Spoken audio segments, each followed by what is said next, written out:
for the Op Shop Show, where we talk about ops and stuff. You're welcome.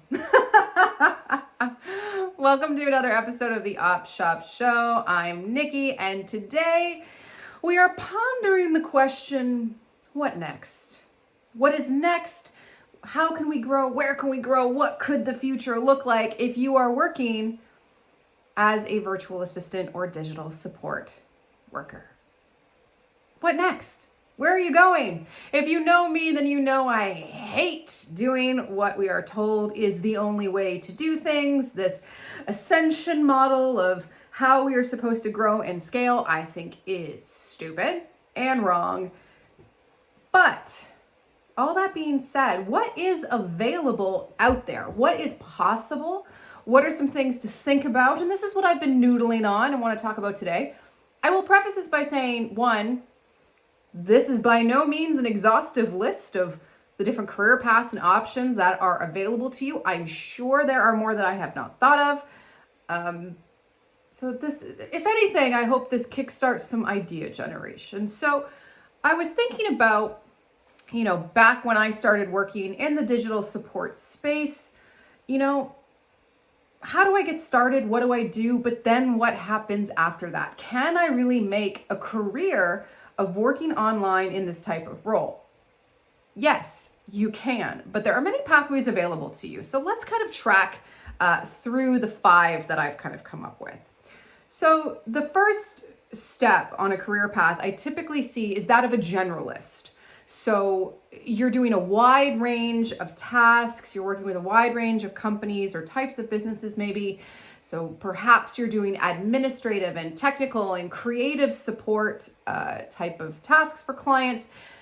And you're kind of like a little bit of everything, perhaps the jack of all trades. This is often where many virtual assistants start out because they are drawing on all of the skills they have and trying to really narrow in on what are they really good at, what could set them apart, but also what are clients really looking for. So again, typically starting as a generalist.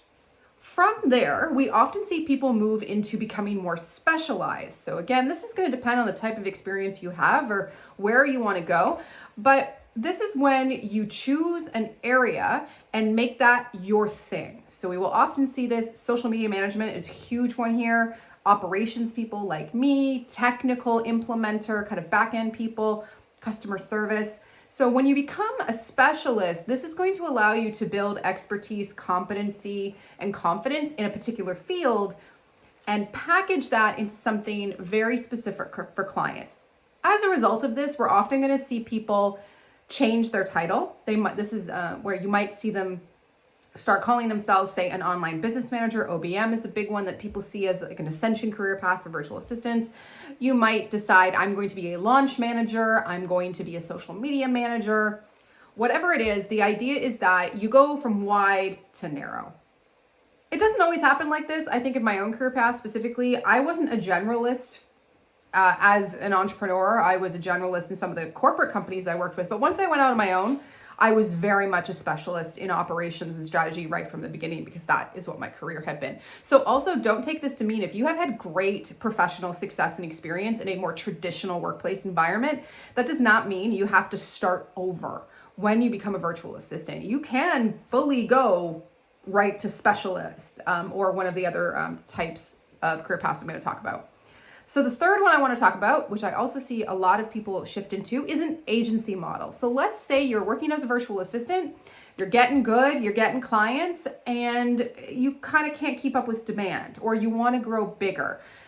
It is very common to shift into an agency model where perhaps you become the business manager or the account manager, and you bring in other virtual assistants or other specialists to support your entire client base. So you kind of step out of the day-to-day execution into more leadership and management and strategy, and then offload or delegate the actual execution and implementation to people on your own team. This is great for clients who are really looking for a trusted source of work, trusted people, and kind of a one-stop shop for getting their needs and the needs of their business serviced. So agency could be an idea for you. The fourth career path, and this is one I have done many times myself, is actually that of employee.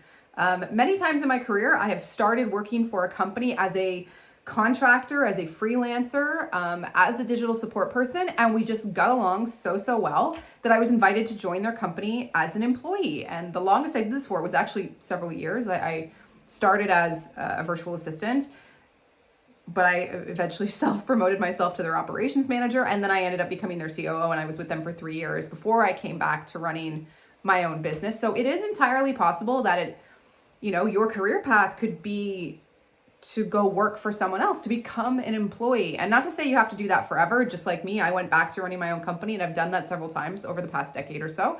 But it is an option, and there can be many reasons for you to choose that, and all of them are valid.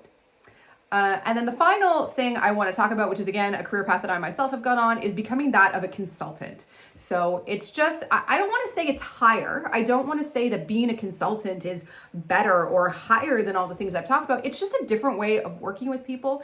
It kind of combines the idea of becoming a specialist and getting really niched into solving a particular problem for a particular type of client or business.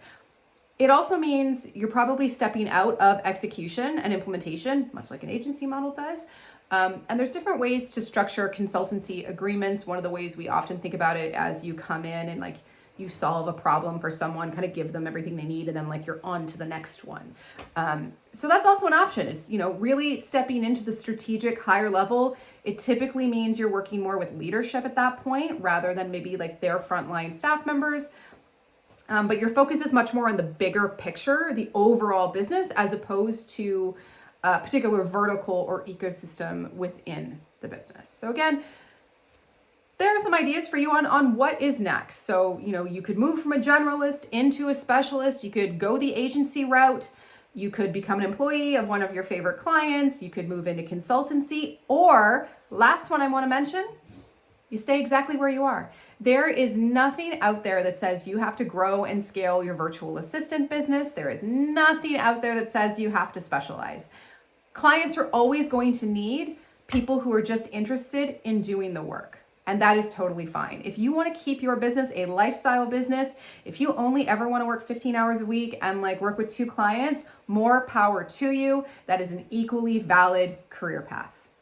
So, those are my ideas on answering the big question of what next. Let me know in the comments what you guys think. What have you tried? Where do you think your career path is going? Drop them down below. Would love to have that conversation. And as always, like, comment, and subscribe, and we will see you in our next video.